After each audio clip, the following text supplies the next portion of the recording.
Hola, ¿qué tal, queridos amigos? Dios les bendiga y les guarde. Bienvenidos a Tot Media, su canal. En el día de hoy vamos a tratar un tema muy importante como lo es la justificación por la fe en la vida práctica. ¿Cómo podemos aplicar la justificación de la fe por la fe en nuestra vida práctica?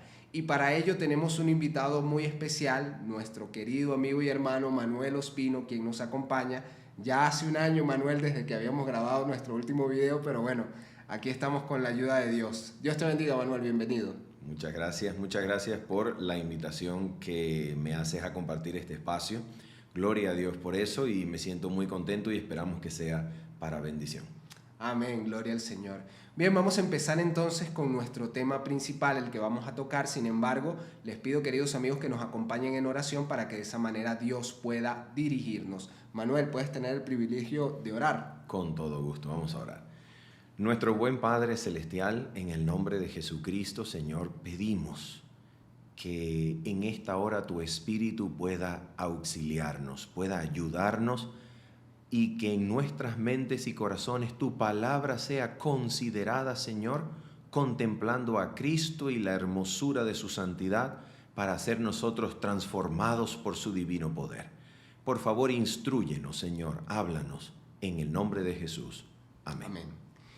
Bien, Manuel, vamos a proyectar en primer lugar un texto que vamos a encontrar en Romanos capítulo 1 y vamos a leer el versículo 17. Romanos capítulo 1, verso 17, para de esa manera comenzar con nuestra exposición del día de hoy. Fíjense lo que dice: porque en el Evangelio la justicia de Dios se revela por fe y para fe, como está escrito, mas el justo por la fe vivirá. Ahora, si leemos el versículo 16, para tener un poco de contexto incluso, fíjate que dice: porque no me avergüenzo del Evangelio, porque es poder de Dios para salvación a todo aquel que cree, al judío primeramente y también el griego.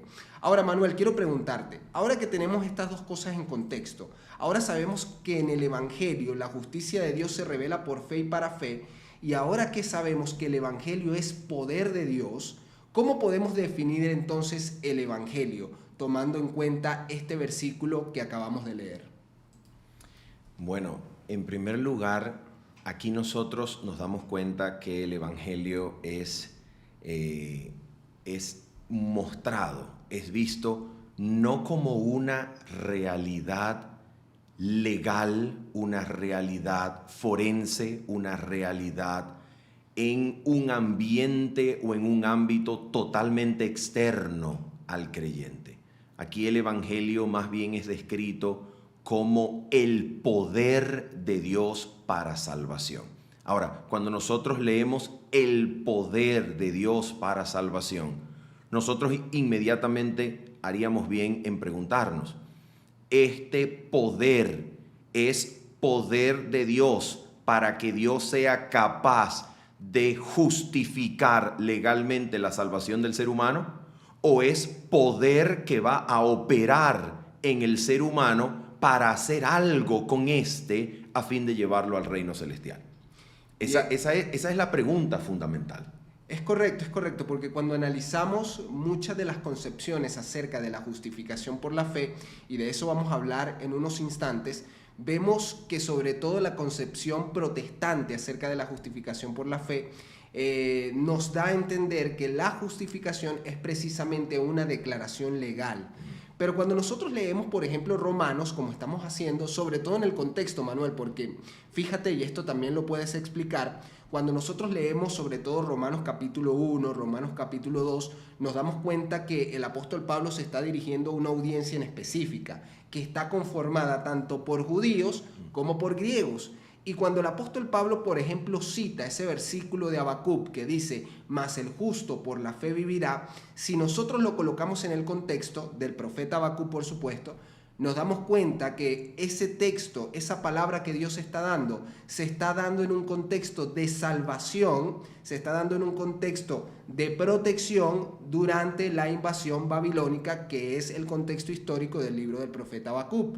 Ahora, fíjate, me gustaría preguntarte cómo podemos comparar, ya que el apóstol Pablo está citando precisamente ese versículo que está en Habacuc, que dice, mas el justo por la fe vivirá. ¿Cómo podemos comparar lo que sucedió en el contexto histórico del libro de Habacuc con lo que quiere explicar el apóstol Pablo en Romanos?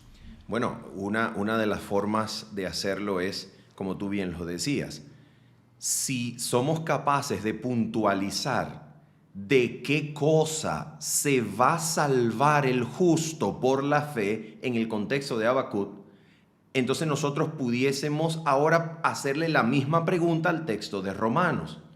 Si el justo por la fe en los tiempos de Habacuc iba a ser salvo de la invasión babilónica, si nosotros le preguntamos al texto de Romanos, ¿de qué va a ser salvo el justo por la fe? El texto de Romanos nos responde de manera absolutamente clara en el versículo número 18. En el versículo número 18 de Romanos 1 se nos dice lo siguiente: porque la ira de Dios se revela desde el cielo contra toda impiedad. Y allí tú te das cuenta inmediatamente de qué es aquello que el justo se va a salvar por su fe. Se va a salvar precisamente de la manifestación de la ira de Dios, que es exactamente lo que se trata en el capítulo número 2. Porque en el capítulo número 2 se trata de la manifestación del justo juicio de Dios en aquel día en el cual Jesucristo juzgue los secretos de los hombres conforme a mi evangelio, dice el apóstol Pablo.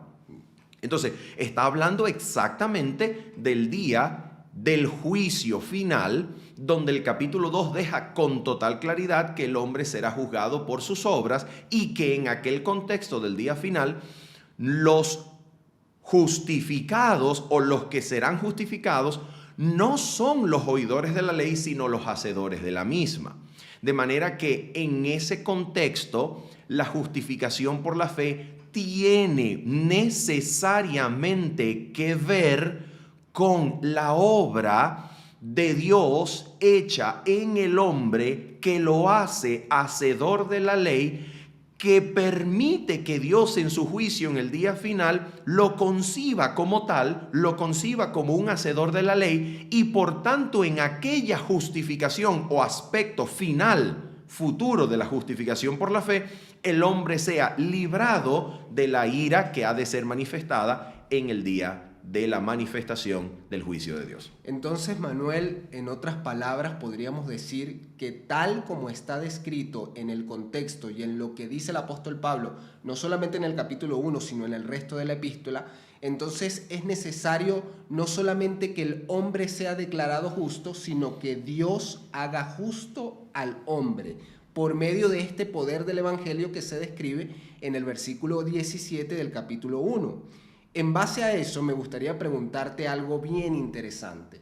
El que lea superficialmente los primeros capítulos de la epístola a los romanos puede pensar, sobre todo los versículos que habías mencionado anteriormente, bueno, está bien, Dios quiere salvar al hombre, quiere justificarlo de su ira cuando el día del juicio llegue, pero eso está en el futuro. ¿Esto tendrá alguna incidencia en la vida presente del creyente? Es decir, ¿será la justificación por la fe sencillamente una declaración legal que guarda al hombre de ser receptor de la ira de Dios en el día del juicio?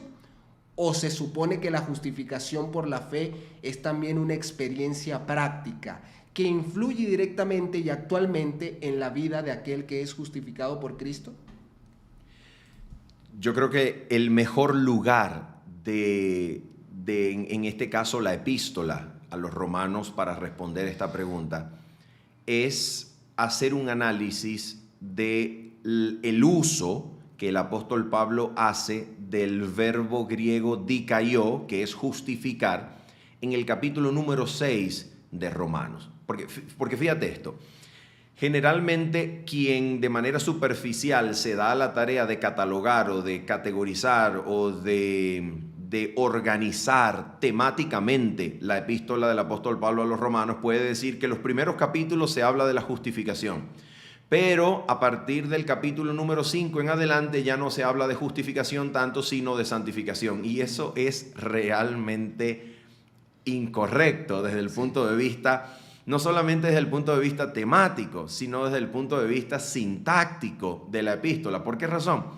Porque en Romanos capítulo número 6, el verbo que se utiliza por ejemplo, el versículo número 7, es el mismo verbo dikaio que se ha traducido todas las veces anteriores como justificar.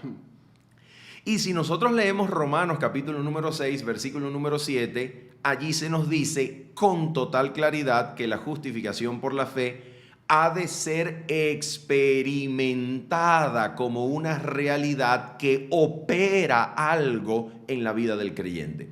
Mucho más allá de una declaración legal forense, simplemente que le permita a Dios justificarse en la obra de la salvación. Por supuesto que Romanos 6:7 nos dice que la justificación por la fe se experimenta como un morir para poder resucitar a una nueva vida, y eso no se experimenta en los registros celestiales, eso no se experimenta en los libros, eso se experimenta en la vida. Vamos a hacer esto, Roberto, mira. Vamos a proyectarlo brevemente y yo creo que nosotros podemos leer lo que nos dice ese texto aquí en pantalla. Mira lo que se nos dice. Romanos 6, versículo 7 dice, porque el que ha muerto, fíjate, en el contexto no es el que ha muerto en un accidente de tránsito o murió por un infarto al corazón. No. El texto dice, porque el que ha muerto ha sido justificado, ahí está el verbo dikaio, ha sido justificado del pecado. La pregunta es, ¿el que ha muerto en qué? ¿En qué? ¿Cómo es eso? ¿Cómo es que el que ha muerto? Bueno, en el contexto, el que ha muerto es aquel que ha experimentado, Roberto, el nuevo nacimiento en las aguas del bautismo, y que precisamente muere para que su viejo hombre sea crucificado juntamente con Cristo, a fin de que como Cristo resucitó de los muertos por la gloria del Padre, así también el creyente ande en vida nueva por la misma gloria del Padre, que en el capítulo número 8 de Romanos va a ser puntualizada como el mismo poder que resucitó a Jesucristo, el Espíritu Santo, que en Romanos 8:2 es puntualizado como la ley del espíritu de vida que nos ha librado de la ley del pecado y de la muerte. Wow. Y fíjate, Manuel, a mí me llama muchísimo la atención que el apóstol Pablo utiliza estos términos muchísimo. Es decir, el concepto de morir para vivir. Y en Romanos específicamente, aunque también lo podemos ver en Gálatas, el apóstol Pablo lo relacionó mucho con el tema de la carne y del espíritu. Y es como tú decías, a fines de una justificación meramente legal, no podemos hablar de morir en las cortes celestiales. Es algo que se tiene que experimentar en la vida práctica del creyente en este momento, en este preciso lugar en el cual estamos batallando con el pecado y en el cual es necesario que muramos en Cristo Jesús, que participemos de su muerte para resucitar una nueva vida. Mira, Roberto, si hay algo absolutamente claro en Romanos 6, es que lo que allí está ocurriendo no puede ocurrir en el topos uranón, en los lugares celestiales. No puede ocurrir solamente en sentido legal forense en los registros celestiales, sino que es una realidad. Romanos 6 describe una realidad que se experimenta con el creyente. En el creyente muere, el creyente es crucificado juntamente con Cristo para que el cuerpo del pecado sea destruido o anulado.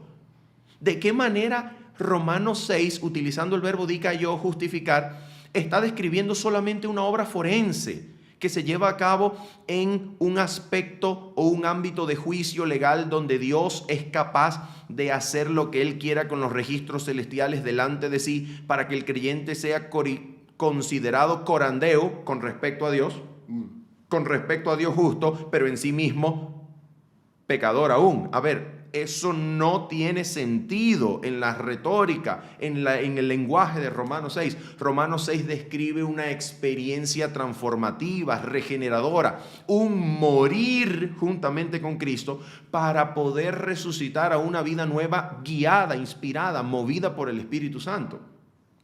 En otras palabras, Roberto,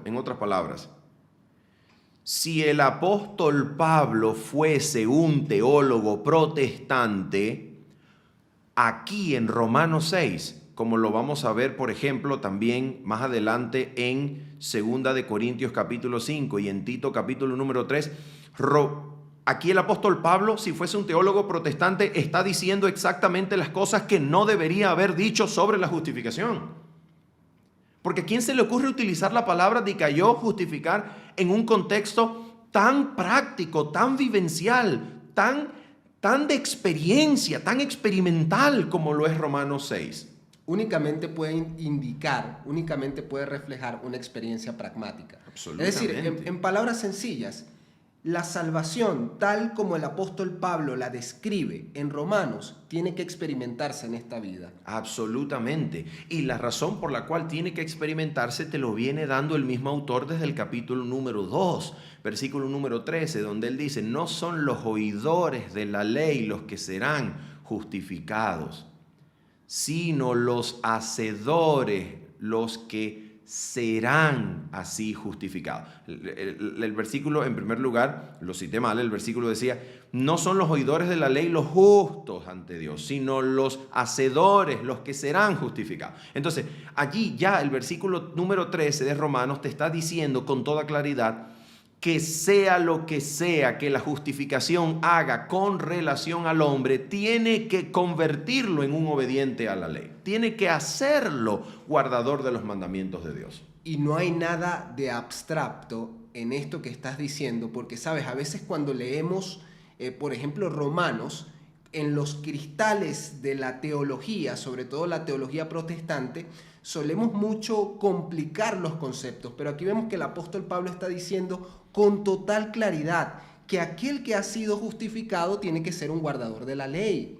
Y esto no proviene, por supuesto, de la fuerza humana, esto proviene de Dios. Es decir, la experiencia de la salvación, más allá de sencillamente declarar, y por decirlo metafóricamente, sencillamente colocar un manto de justicia sobre una ropa llena de inmundicia, lo que hace el Señor es precisamente quitarnos esos trapos de inmundicia, cubrirnos con el manto de justicia de Cristo Jesús, para que de esa manera lo que no podíamos hacer antes, que es ser guardadores de la ley, ahora en el nombre de Cristo Jesús sí podamos hacerlo. Y a mí me llama la atención, Manuel, también, por ejemplo, cuando leemos Romanos capítulo 8, que se nos habla de vivir en el Espíritu. ¿Y cómo se traduce vivir en el Espíritu? Vivir en el Espíritu es cumplir con la voluntad de Dios, no obedeciendo a las obras de la carne que antes nos mantenían cautivos al pecado. Mira, Roberto, a mí en este sentido me llama poderosamente la atención la forma en la que el apóstol Pablo escribe en Romanos capítulo número 8 y versículo número 4. ¿Por qué razón? Porque en Romanos capítulo 8, versículo número 4, fíjate cómo se utiliza el pasivo verbal. Mira esto. ¿Por qué razón? Porque nosotros no estamos diciendo que el que sea justificado será justificado porque guardó los mandamientos. No lo estamos diciendo. Lo que estamos diciendo es que el que sea justificado en el día del juicio final, porque esa es la tónica con la que comienza la justificación por la fe en Romanos, hablando en futuro, por eso las dos primeras apariciones del verbo justificar, dikaiō, en Romanos 2.13 y Romanos 3.19 y 20, por esa razón las dos primeras apariciones del verbo justificar aparecen en futuro, serán justificados. Entonces, ¿por qué razón? Porque la tónica con la cual se comienza la discusión de la justificación por la fe en Romanos tiene que ver con el día del juicio final. Correcto. Cosa que el capítulo número 2 no te da lugar a equivocarte. Está hablando del juicio final, está hablando del día de la manifestación del justo juicio de Dios, en aquel día en que Jesucristo juzgue los secretos de los hombres conforme a mi evangelio. Ahora, la pregunta es, ¿qué es lo que nosotros entonces estamos diciendo? Lo que estamos diciendo es que quien sea justificado en el día del juicio final habrá sido hecho obediente a todos los mandamientos de Dios. Y es exactamente la forma en la que yo creo que se describe Romanos 8:4 y la función del pasivo verbal en este texto. Fíjate, el texto dice así, mira, para que la justicia de la ley se cumpliese en nosotros. Mira, no estamos diciendo para que la justicia de la ley la cumplamos nosotros, para que nosotros cumplamos la justicia de la ley. Dice para que la justicia de la ley se cumpliese en nosotros. En pocas palabras, ¿quién la hace cumplida en nosotros? ¿Quién la hace cumplida en nosotros? Oh, la hace cumplida en nosotros el poder del que se habla desde el versículo número 2 en Romanos 8. La ley del Espíritu de vida en Cristo Jesús me ha librado de la ley del pecado y de la muerte. ¿Cuál es esa ley del Espíritu de vida en Cristo Jesús? ¿Qué ley es esa? Es el poder del Espíritu Santo que operó en Cristo resucitándole de los muertos. El mismo poder que ahora opera en nosotros para vivificar nuestros cuerpos mortales por su Espíritu que obra en nosotros. Es decir, que el mismo Espíritu que resucitó a Cristo, tal como lo dice Romanos, está disponible para todo aquel que esté dispuesto a morir en la cruz de Cristo y a ser resucitado por medio de su gracia. Absolutamente, absolutamente. Por eso dice Filipenses que Cristo sujeta a sí mismo con el poder de la resurrección todas las cosas así. Correcto. El Espíritu de vida en Cristo Jesús que me libra de la ley, del pecado y de la muerte no es otro que la manifestación del Espíritu Santo en mí. Por eso Romanos 6 decía, para que como Cristo se levantó de los muertos por la gloria del Padre, así también nosotros andemos en vida nueva. ¿Cómo somos nosotros facultados para vivir en vida nueva? Precisamente por el poder del Espíritu que opera la resurrección de Cristo. Ese mismo poder opera en nosotros la resurrección de nuestros cuerpos mortales. ¿Para qué? Para que ahora en nuestros cuerpos mortales vivamos sujetos no a la carne, no a los deseos y pasiones que antes nos dominaban, sino a la voluntad del Espíritu. Entonces, en resumen, Manuel, para pasar ya a la siguiente pregunta, estamos hablando acerca de que la justificación por la fe, ese nuevo nacimiento, por ejemplo, tal como Jesús lo plantea, se lo plantea a Nicodemo en Juan capítulo 3, ese nuevo nacimiento no es sencillamente, un arrepentimiento de los pecados y a pesar de que seguimos siendo pecadores, Dios nos ha declarado justos por medio de su Hijo, sino que además de eso, además de ser declarados justos por medio del Hijo de Dios, tenemos la oportunidad de ser habilitados para ser guardadores de la ley. Y hay que ver la magnitud de esto que se está diciendo, porque usted y yo podemos preguntarnos y podemos decirnos humanamente muchas veces que no, yo lamentablemente no voy a poder cumplir nunca con la ley de Dios, no voy a poder ser obediente porque siempre me ha costado. Y ese pensamiento tiene un asidero verdadero, porque humanamente no podemos. Pero la justificación no solamente nos declara, sino que también nos habilita, nos da poder. El poder del Espíritu del nuevo pacto que nos ayuda a ser obedientes a Dios. Fíjate, Roberto, voy a tomar tus palabras.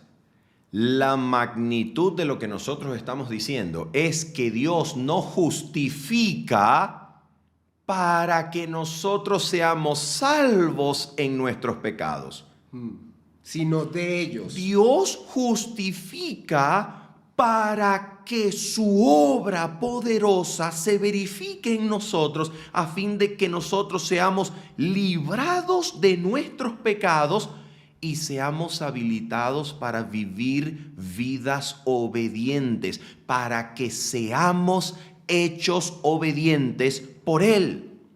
Amén, gloria a Dios. De eso precisamente es que se trata la cosa, Roberto. Y por eso decimos que la justificación por la fe supera en mucho una mera declaración verbal, forense, legal, siempre externa al creyente, que se verifica en un ámbito de juicio en los lugares celestiales, en los registros que allá se tiene de nosotros. No es solamente eso. Cuando Dios nos dice justos, es porque su palabra con poder habilitador, con poder creador, viene para hacer en nosotros lo que su misma declaración está pronunciando. Viene para hacernos obedientes a los mandamientos, que es la vida justa que Él está pronunciando sobre nosotros. Manuel, y para plantear un ejemplo muy práctico, quisiera plantearte esto. Así como Cristo pronunció la palabra y el paralítico que trajeron delante de él pudo recuperar la movilidad de sus miembros. Es así como podemos comprender que Cristo pronuncia la palabra y nosotros por medio de esa palabra podemos ser hechos justos, no solamente de nombre, sino ser habilitados para hacer lo que antes no podíamos, que era cumplir con la ley de Dios. Jesús le dice al paralítico: hijo, tus pecados te son perdonados. ¿Qué cosa es eso? ¿Qué cosa es el perdón? A ver, en ese contexto, ¿qué cosa es el perdón? ¿Y qué cosa esencialmente es el perdón? El perdón es la pronunciación de una palabra de parte del juez o de parte de Dios, en donde la palabra pronunciada es perdón para ti. Él pronuncia su palabra y eres perdonado. El perdón entonces es la palabra del perdón, ¿cierto? El veredicto, la palabra de absolución y de perdón. La cuestión es que esa palabra pronunciada, la palabra del perdón, es pronunciada por los mismos labios que dijo: sea la luz, y fue la luz. Es palabra que no miente, es palabra activa, es palabra que crea de la nada todas las cosas. Entonces, cuando Cristo le dice al paralítico: tus pecados te son perdonados, esa palabra producía la restauración completa del ser. Y aquí alguien podría preguntar: ¿y cómo tienes tu evidencia de eso? Porque después le dice: levántate. Pero ya va, es que no lo ha sanado todavía. No, sí lo sanó cuando lo perdonó. Y entonces cuando le dice levántate, lo considera sano y habilitado para cumplir su mandamiento, su orden.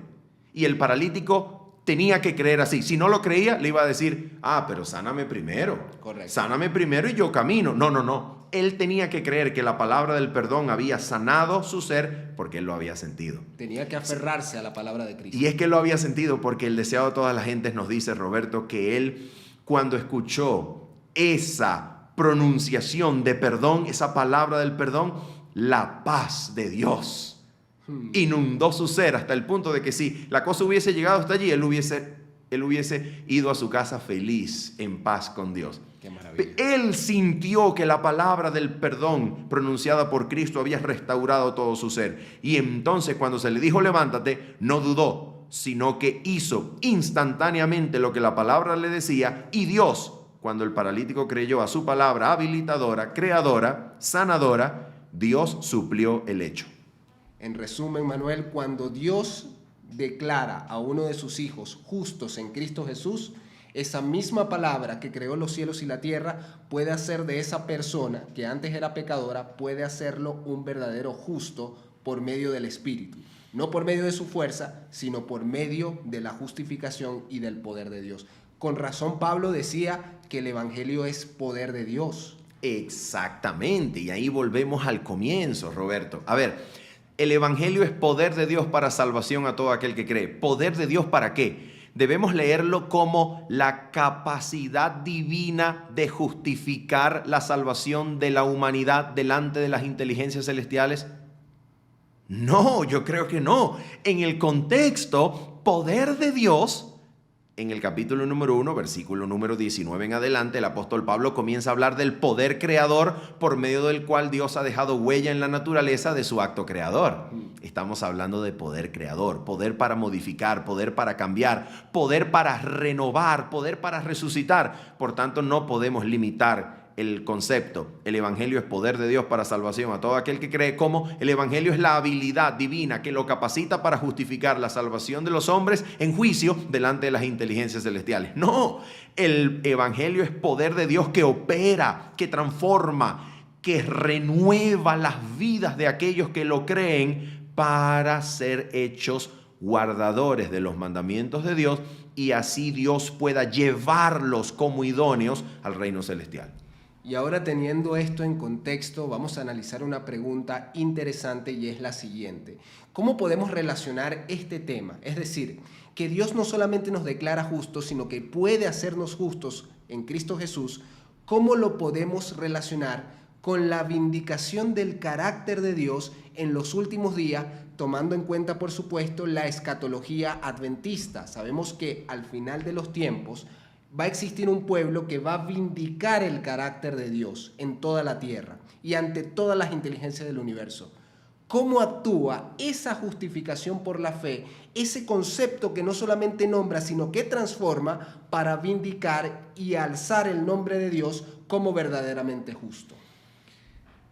Bueno, Roberto, yo creo que el lugar donde nosotros podemos iniciar nuestra reflexión en términos de la epístola a los romanos es Romanos capítulo número 3. ¿Por qué razón? Porque en Romanos capítulo número 3 la justicia de Dios, su carácter, su nombre y su verdad son puestas en telas de juicio dependiendo de lo que sea el destino del pueblo. En otras palabras, mira lo que se nos dice en Romanos capítulo número 3. Vamos a proyectarlo en pantalla brevemente. Mira, Romanos capítulo número 3. ¿Qué ventaja tiene pues el judío o de qué aprovecha la circuncisión? Mucho, en todas maneras. Primero, ciertamente que les ha sido confiada la palabra de Dios. Nota que está hablando acerca del pueblo de Israel, ¿cierto? Del pueblo judío. Sigue diciendo, pues qué, fíjate esto, mira esto. Dice, pues qué, si algunos de ellos han sido incrédulos o han sido infieles, la palabra en realidad apistos tendría que ser traducida aquí como infieles, porque precisamente esta palabra incrédulos o infieles está en contraste con esta que se traduce aquí como fidelidad. Entonces debió haber sido traducida como infieles. Entonces dice el texto 3, pues que si algunos de ellos han sido infieles o incrédulos, escucha, su incredulidad o su infidelidad habrá hecho nula la fidelidad de Dios. Ahora fíjate, en otras palabras, el hecho de que ellos hayan fallado, correcto, implica que Dios ha dejado de acertar, ha dejado de ser justo. Correcto, eso es exactamente lo que se está diciendo en este momento. Entonces, la pregunta que se formula es, ¿el hecho de que el pueblo haya fallado anuló la fidelidad de Dios? ¿Dejará a Dios sin cumplir? ¿Lo presentará como falto de palabra? Y vamos nuevamente a proyectar el texto bíblico para que nosotros podamos verlo aquí. Dice, de ninguna manera, megenoito, la negación más enfática y fuerte en el idioma griego. De ninguna manera. Antes bien sea Dios veraz y todo hombre mentiroso, como está escrito. Escucha esto. Para que seas justificado en tus palabras y venzas cuando fueres juzgado. Roberto, esta cita del Salmo 51:4, según el contexto, ¿a quién se está aplicando? ¿A quién se está aplicando eso según el contexto? Se está aplicando a Dios. Para que Dios sea justificado cuando fuese juzgado y venza a Dios cuando sea llevado así a juicio. La pregunta es, ¿de qué tiene que ser Dios justificado? ¿De qué tiene que ser Dios salido ileso? ¿De qué tiene que ser Dios tomado como vencedor en el día de su juicio? Precisamente, Roberto, de la afirmación que sobre su carácter ha sido arrojada por el mismo Satanás desde el conflicto de los siglos. ¿Cuál es la afirmación que ha sido arrojada sobre Dios?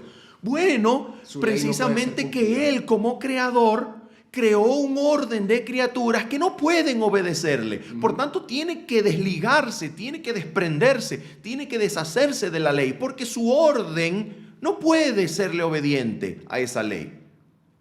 Esa afirmación aún tiene que ser mostrada.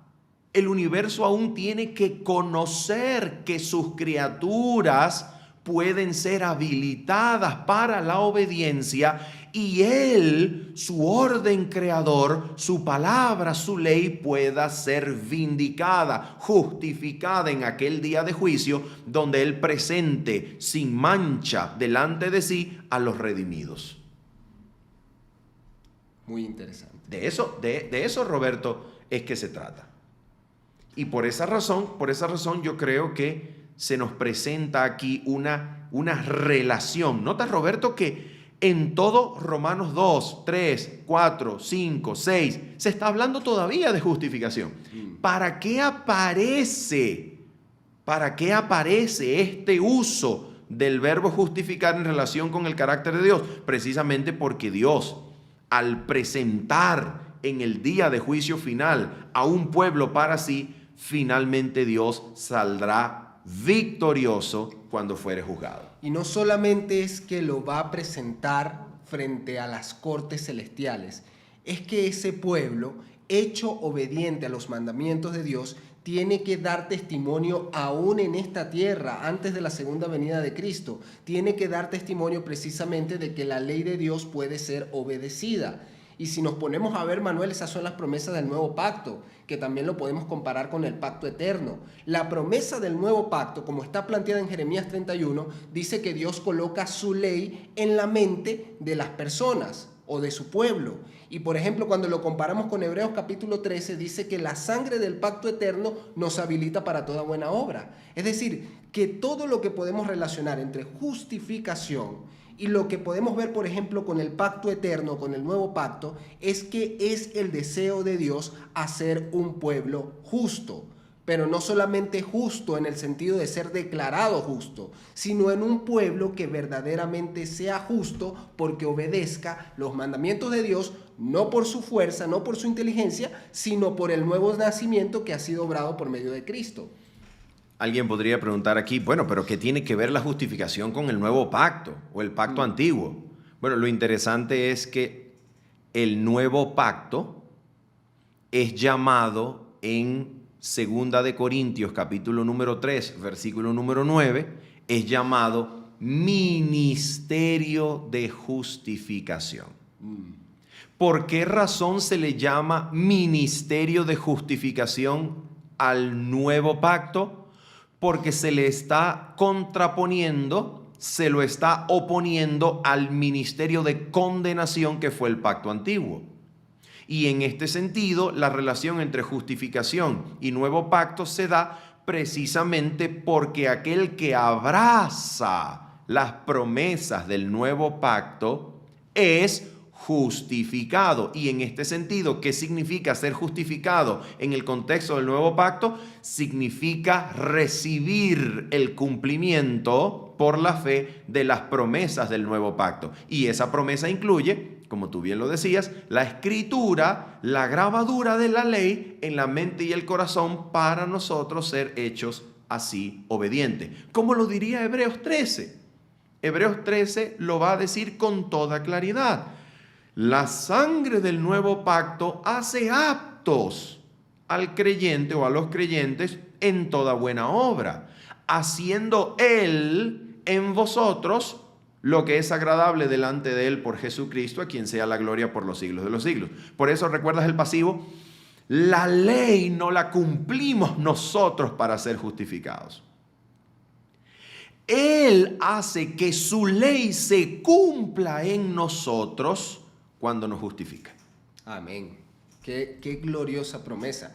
Y es que tiene demasiada relación cuando hablamos de justificación y nuevo pacto, porque cuando leemos, por ejemplo, en ese capítulo de Hebreos, el capítulo 13, y cuando leemos, por ejemplo, cuando Jesús llama a su sangre la sangre del nuevo pacto, vemos que es precisamente eso, es la sangre de Jesús la que garantiza que las promesas del pacto eterno, del nuevo pacto, puedan ser hechas en el hombre.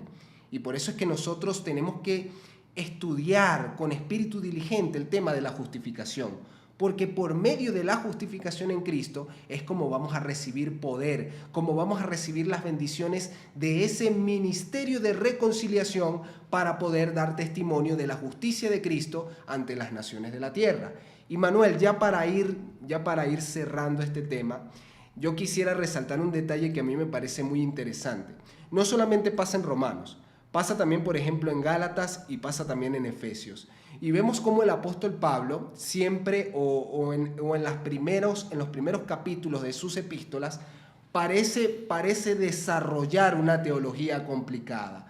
Pero cuando pasamos luego a los capítulos siguientes, por ejemplo en Efesios, a partir del capítulo 5, vemos cómo esa teología que parece complicada, ahora el apóstol Pablo la aplica a la vida diaria. Es decir, la aplica en la vida, por ejemplo, familiar, en la vida matrimonial. Es decir, que esto no es teoría muerta, no es letra muerta. Esto es algo que el Espíritu de Dios quiere que nosotros vivamos hasta en los círculos más íntimos de nuestra vida. Mira, te voy a decir algo sumamente interesante, bueno, creo yo que es sumamente interesante, sobre la justificación por la fe. Escucha esto. ¿Cuál fue el motivo histórico que precipitó, que llevó al desarrollo de la exposición clara y explícita de la justificación por la fe en el ministerio del apóstol Pablo? ¿Cuál fue el punto que desató esa inspiración del Espíritu de Dios sobre Pablo para que él pusiera en claro los términos de la justificación por la fe? ¿Cuál fue el punto? Que cuando el apóstol Pablo estaba en Galacia con los Gálatas, llegó el apóstol Pedro y no se sentaba en la misma mesa con los creyentes gentiles. Porque habían venido hermanos de Judea y Pedro sintió que él debía conservar su distancia en presencia de los hermanos de Judea para no sentarse en la misma mesa con los gentiles. ¿Qué hizo el apóstol Pablo? Expone la justificación por la fe en el capítulo número 2 de Gálatas. ¿Qué tiene que ver una cosa con la otra? La justificación por la fe se traduce en la comunión de hermanos que de procedencia distinta comparten el pan en la misma mesa. Por eso es que el apóstol Pablo decía en Romanos que tanto para judíos como para griegos. Aquí no hay distinción. Así es. Entonces la justificación por la fe construye lazos que las tradiciones humanas habían elaborado, habían edificado como muros de separación. La justificación por la fe hace de los dos un nuevo hombre haciendo la paz. La justificación por la fe tiene implicaciones absolutamente prácticas en el creyente individual y en la comunidad que adora junta a Dios. Y lo puede hacer hoy en día también. Eso está totalmente claro. A pesar de que ya no manejamos esa terminología entre griegos, entre hebreos, bien nosotros por medio de la justificación por la fe podemos mostrarle a Cristo, por ejemplo, a nuestra familia, a nuestros compañeros de trabajo, a nuestro entorno. ¿Por qué? Porque cuando hablamos de un nuevo nacimiento, podemos decir como Pablo, ya no vivo yo, sino vive Cristo en mí.